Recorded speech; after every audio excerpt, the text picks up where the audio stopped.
Hey everybody, Brian Brooks here from the Idaho Wildlife Federation, and welcome back to the weekly legislative update where we talk about everything that moved through the legislature this past week that has to do with fish, wildlife, hunting, fishing, public lands, and access, and we try to talk about as fast as possible so that you can get to enjoying your weekend.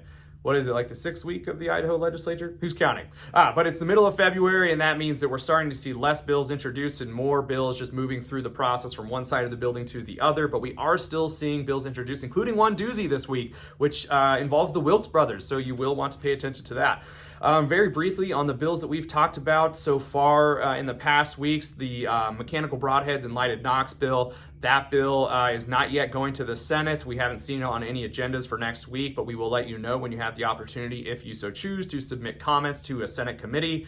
The 3 IDL bills, there are 3 IDL bills that would change the process by which we sell or trade lands with the feds.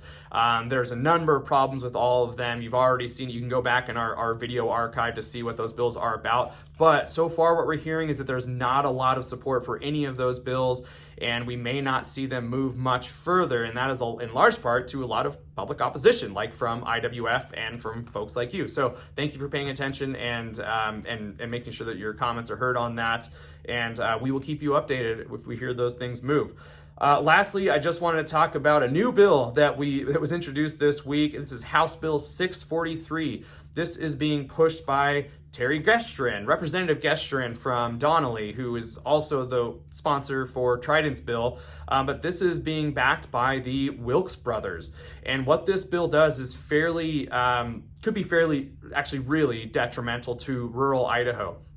It would force all counties to make exemptions for subdividing private property in unincorporated areas. Unincorporated areas is anywhere outside of a city limit, so basically outside when it's the county's jurisdiction out in rural Idaho.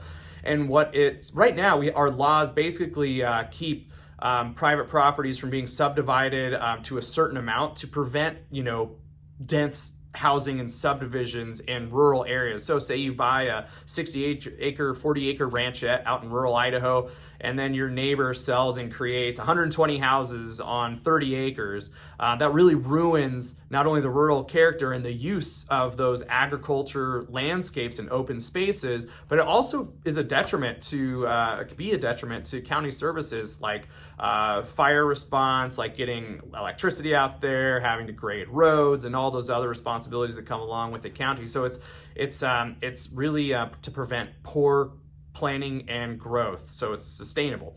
And this bill would come through and change that and allow people with large landscapes to basically subdivide as much as they want, and that is a serious concern in rural parts of Idaho.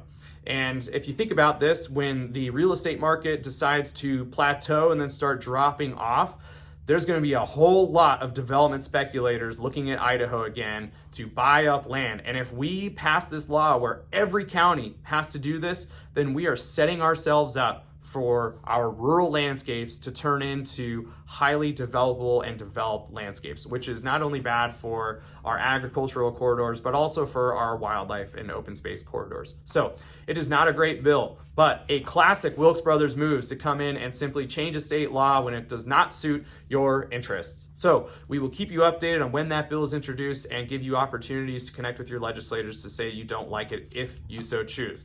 Thank you everybody for paying attention. Take care.